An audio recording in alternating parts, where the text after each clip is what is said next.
পলহটাৰীৰ উদ্যমী কৃষক শ্বহীদ আলীৰ সফলতা। চাকৰিৰ পিছত দৌৰি সময় নষ্ট নকৰি কৃষি কাৰ্যৰে স্বাৱলম্বী হোৱাৰ প্ৰয়াস। বিভিন্ন ফল মূলৰ বাগান গঢ়ি আত্মনিৰ্ভৰশীল হৈ দৃষ্টান্ত স্থাপন।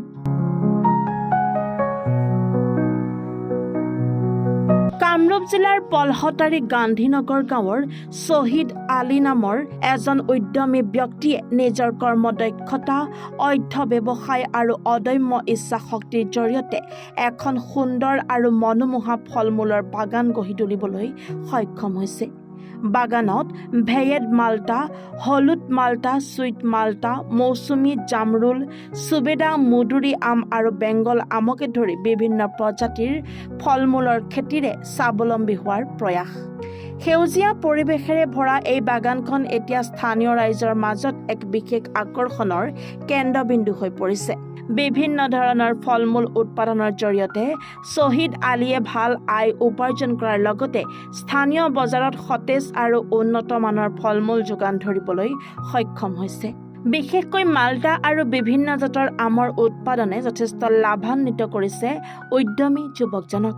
আধুনিক পদ্ধতিৰে বৈজ্ঞানিকভাৱে কৃষিকাৰ্য কৰিলে সহজেই আত্মনিৰ্ভৰশীল হ'ব পাৰি বুলিও উল্লেখ কৰে শ্বহীদ আলীয়ে। ফল মূলৰ পুলি সংগ্ৰহ কৰিব বিচৰা লোকে 9101080450 নম্বৰত যোগাযোগ কৰিব পাৰে উদ্যমী কৃষকজনক। মোৰ নাম শ্বহীদ আলী, মোৰ ঘৰ পলহটাৰী গান্ধীনগৰ। মই ইয়াতে ধৰক 5 বিঘা মাটি বাগান লগাইছোঁ। ভাল মোৰ 3.5 বছৰ হ'ল মই গাছ লগাইছোঁ। যোৱাবাৰো মই বিক্ৰী কৰিছোঁ ভালেখিনি। এইবাৰো ইনশাল্লাহ ভাল এটা ফল আহিছে। আপোনালোকে চাওক, এতে আছে, বেছি দূৰত্ব নহয়, গছৰ গুৰিত থিয় হৈ হেৰি কৰি আছোঁ। হয়, মাটি যদি থাকে, মাটি থাকিলে গছ লগালে ভাল। গছ লগালে ধৰক আমাৰ নিজৰো উপকাৰ হয়, মানে গছত ফল আহে। আৰু এইগিলা ফল ধৰক এই মাল্টাগিলা এইগিলা 100 টকা কেজি তলত নাই। কোনোবাই যদি কৰে 1 বিঘা মাটি কৰিলে ধৰক 100 গাছ লাগিব, বেছি দিন নালাগে, 2 বছৰতে আপুনি এটা ৰিজাল্ট পাব। গতিকে ফল গাছ লগালে ভাল। কি কি গছ লগাইছে?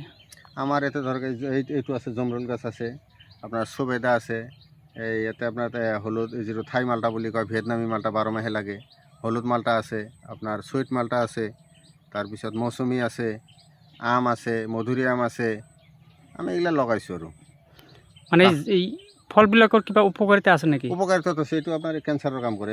এই ফলটো যোনটো আছে কেঞ্চাৰৰ কাৰণে মানে ভাল এটা হেৰি আছে, কেঞ্চাৰ নিৰাময় কৰে এইটো ফলৰ হেৰি, মেডিচিন জাতীয় ফল, এইটো ভাল। আৰু আপোনাৰ যোনটো মাল্টাটোতো ক'বই নালাগে, এইটো চবেই জানে। হয়, নিবনুৱা যুৱকসকলক কি আহ্বান জনাব? নিবনুৱা যুৱক মানে কি, পঢ়া শুনাও কৰিব লাগিব, ইয়াৰ লগত খেতিও কৰিব লাগিব, চাকৰিৰ মাথা মাৰিব লাগিব, তাৰ লগত খেতিও কৰিব লাগিব। খেতি নকৰিলে ধৰক আমি কৃষিজীৱী মানুহ, আমি খেতি কৰিব লাগিব। এইগিলা খেতি ধৰক বাগানত ভাল এটা গাছত ধৰক 1 কেজি ফলত 100 টকা পায়। 25-30 কেজি ফল আহিলেও 2000-3000 টাকা পাব এটা গাছত। আৰু অলপ দিনতে লাগে। ধৰক তামোল বাগান কৰিলে 6-7 বছৰ কম তামোল নাপায়। আৰু এইটো আমি 3.5 বছৰতে এবাৰ বিক্ৰী কৰিছোঁ, আৰু এবাৰ ভাল লাগিছে ইনশাল্লাহ কৰিলে।